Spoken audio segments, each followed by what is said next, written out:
Ryan says, and we didn't mean to, but I think we started talking about Calvinism versus Arminian theology in that show, and that's kind of where this is coming from. Ryan says, I was listening to your last show 180, when you were talking about election. The way you describe the issue suggests that you see Calvinism and Arminianism as the only options. Are you familiar with corporate election? The view that Yod-Heh-Vav-Heh's purposes of predestination and election, etc., are understood corporately rather than individually. Yes, I am aware of this. In fact, this is one of the arguments that the Arminian side puts up for Romans 9 quite often, right? That the election was of Israel as a whole. This is why Pharaoh's heart was hardened, and then Israel as a whole was redeemed, and this is how you have election, but not for individuals. He goes on. While I am quite Calvinistic, I find corporate election has a greater explanatory power, and has a greater balance of the individual and the body while acknowledging and emphasizing the sovereignty of Yod-Heh-Vav-Heh.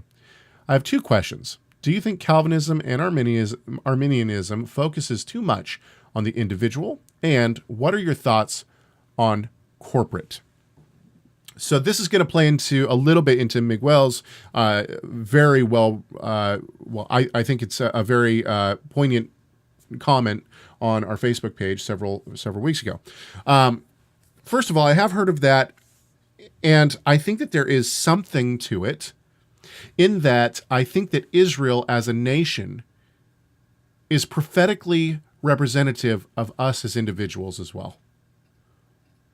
We are in covenant relationship with God, just as God is in covenant individually, just as God is in covenant relationship with Israel as a whole. We are the bride of Christ, just as Israel is the bride of Christ. And within the prophetic salvation story that we have of Israel as a whole, that is coming out of Egypt, God reaching in with a mighty hand, pulling Israel out, going through the waters, coming up, right? Then going and getting the Torah and being sanctified unto him.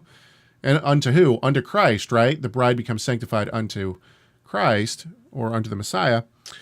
I think that just as God elected Israel, God elects us individually. I think that you do have corporate election going on, especially in Romans 9, but you also have individual election going on as well. Rob, what are your thoughts?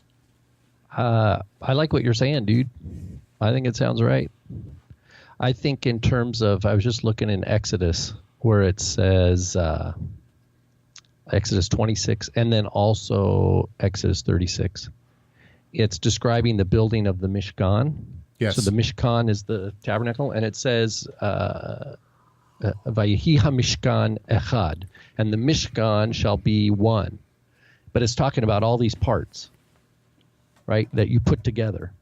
And at the very end of Shemot, or the very end of Exodus, is where it says the kavod, the glory of the Lord, fills the Mishkan. And it says Moses finished, he completed constructing the Mishkan. So, but if they had been disobedient in any of the details, right? This was all on Moshe's shoulders, because it says the Lord told him, make sure you make it according to the way I showed you on the mount.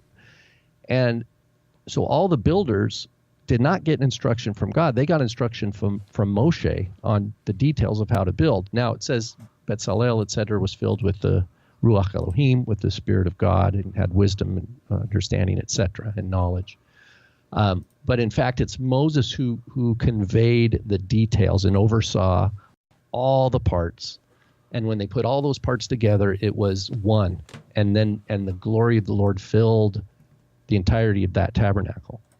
And that's an important picture for us, because Yeshua, like and locally here, we're reading through the Gospel of John this year, and we've just been reading John 15, 16, 17, and he says that we will be one, that they will be one with us, right? That talking about the glory of God, that Yeshua had before the foundation of the world, right? Before the creation of the world. And Paul expands on this, says, you are members of one another. Basically, here's the deal, where the greatest commandment, right? Hear, O Israel, it says the Lord is echad, he is one, and Yeshua ties to it. We can't think of that independently of what he says the next one is you shall love your neighbors yourself. What that means is that we are kind of a being that has two aspects. We have an individual aspect and a corporate aspect or nature, and it can't be just one or the other. It's in fact both. I am not who God is calling me to be unless I am loving someone else, that he, and I'm not who he wants me to be unless I'm receiving love from someone who's been commanded to love me. There's no world where Rob is just this island that I'm able to just walk with God and not have any interaction with other people. So how does this tie into election? Is that it's a really good question that is brought up, but they're both sides of the same coin. I am an individual. I have an individual side, and I have a collective side. And who I am in Messiah is built on I don't know if built is the right word. Consists of both of those pieces. Can't have one without the other. So I got a question. Okay, go ahead. So real quick, I mean, it just came to mind. Jeremiah 1. Remember Jeremiah? He says